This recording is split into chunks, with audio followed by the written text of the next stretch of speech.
19वी कविता. तू झालास मूक समाजाचा नायक. ज.वी. पवार. 1944. नाकेबंदी. तू निघालास तेव्हा काळोखाचं राज्य होतं. सूर्यफुलांनी पाठ फिरवली होती. मळवाट्याने जायचे नाकारलेस तेव्हा खास खळग्यांनी तुझे स्वागत केले.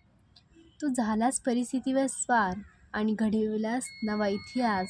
तू झालास मूक समाजाचा नायक आणि जागा केलास उभा बहिष्कृत भारत.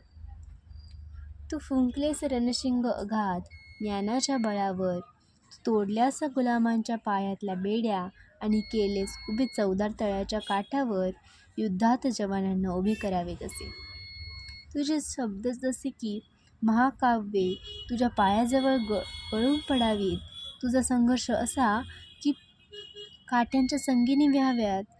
तुझ्या डरकाळीने हादरलं आकाश, डचमळली पृथ्वी आणि बघता बघता चवदार तळ्याला आग लागली. आज 50 वर्षांनी अनुभवतोय सूर्यफुले तुझा ध्यास घेतायत. बिगुल प्रतीक्षा करतोय. चवदार तळ्याचं पाणी तेही आता थंड झालंय. धन्यवाद.